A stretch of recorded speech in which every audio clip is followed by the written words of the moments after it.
আসসালামু আলাইকুম ইয়া ইউহান্নাস। বাংলাদেশ নতুন করে স্বাধীনতা হয়েছে।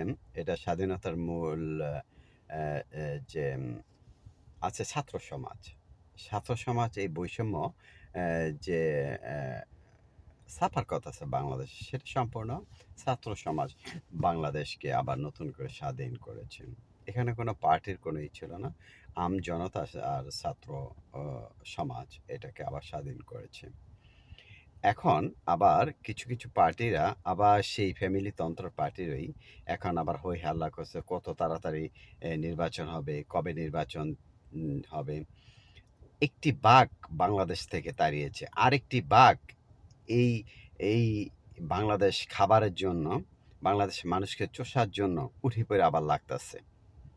এই পরিবারতন্ত্রটা বাংলাদেশ থেকে চিরতরে নিভিয়ে দিতে হবে। ফুল স্বাধীনতা থাকবো, ফুল ডেমোক্রেসি থাকবো। সেটাই হবে এই নতুন বাংলাদেশ।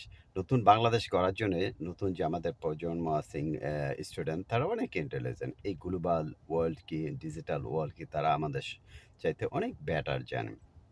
কাজেই পূর্বে যে রাজতন্ত্র পৈতৃক সম্পত্তি বলে যারা দাবি করে, এইসব পার্টির যে পৈতৃক লোকজন আছে, এদেরকে সম্পূর্ণ বিলুপ্ত করে দিতে হবে। নতুন সরকার গঠন করতে হবে এবং কোনো সরকার যদি দেশের অকারেন্স করে, সাথে সাথে তার পদত্যাগ করতে হবে। আর এই যে ফ্যামিলিতন্ত্রটার মধ্যে থাকতে হলে এইভাবে লক্ষ লক্ষ লোক, মা লক্ষ লক্ষ ছাত্র জনতা আছে, তারা এই প্রোটেস্ট করব আর মৃত্যুবরণ করব এই এই ইনোসেন্ট লোকগুলি।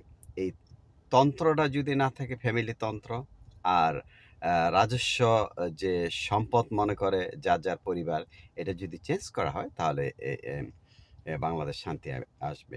কোনো ফ্যামিলিতন্ত্র নাই, কোনো কিছু নাই। এই সব থেকে সাবধান থাকতে হবে। তাহলেই বাংলাদেশে আবার নতুন করে যে স্বাধীনতা আছে, সেই স্বাধীনতা যে লক্ষ্যটা আছে সেটা পৌঁছে দেওয়া হবে। বাংলাদেশের জনগণ শান্তিতে থাকতে পারবো। সাবধান বাংলার জনগণ এবং বর্তমান যে স্টুডেন্ট আছে, যে জন্য বাংলাদেশটাকে আবার নতুন করে স্বাধীন করা হয়েছে, কোনো যেন পরিবারতন্ত্রকে আর না দেওয়া হয় বাংলাদেশ। ওকে।